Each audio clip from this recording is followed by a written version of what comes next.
শিবির খুব খারাপ। শিবির খালি রক কাটে, শিবির পাকিস্তানি শিবির, এই শিবির জঙ্গি। ওমা রক্ত কাটেই, প্রমাণও আছে, দীর্ঘ ভিডিওতে প্রমাণও দিয়েছে। জঙ্গি তো অবশ্যই, নবী নিজেই জঙ্গিবাদ শিখিয়ে গেছেন। ওরা সব করবে আল্লাহু আকবার বলে, ওরা সব করবে কোরআন এবং হাদিস ইসলামের পোশাকে মুড়িয়ে, সেটা তখন পবিত্র হয়ে যাবে। সবকিছু মেনে নিলাম, মানতে তো হবেই, একটা কথাও যে মিথ্যা না। কোনোদিন শুনেছেন শিবিরের কোনো ছেলে কোনো নারীকে উত্ত্যক্ত করেছে? উত্তক্তকারী না তো, আপনাদের কাছে উত্তক্তকারী না, সে তো আপনাদের কাছে বীর।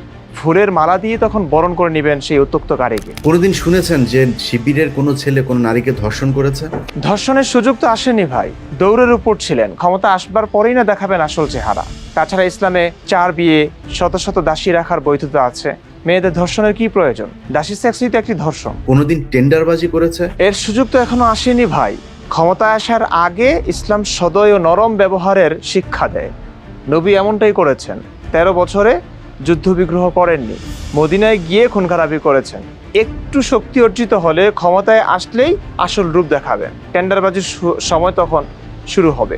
এছাড়া ক্ষমতায় আসবার পরে আপনারা ওই ছোট ছিচকে চোরের মতো না, বড় ডাকাতি করবেন। আপনাদের বিরুদ্ধবাদীদেরকে মেরে কেটে ওদের সম্পদ লুট করবেন। ইসলামের এই কথাগুলো কি অস্বীকার করতে পারবেন? কোনো একজন ছাত্রীকে অসম্মান করে তারপরে কথা বলেছে? ওই তো বোরকা হিজাব না পরলেই শুরু করবেন। অন্যথায় যারা বোরকা হিজাব পরে আপনাদের দল ও মতকে সমর্থন করবে, ভালোবাসবে, তারা তো আপনাদেরই লোক। নিজেদের লোকদেরকে কেউ কি আর অসম্মান করে? কিন্তু কোনো নারী যদি হিজাব বোরকা পরতে না চায়, তখন আপনারা কি করবেন? ছেড়ে দেবেন? হিজাব হিজাব করে যে স্লোগান তুলছেন,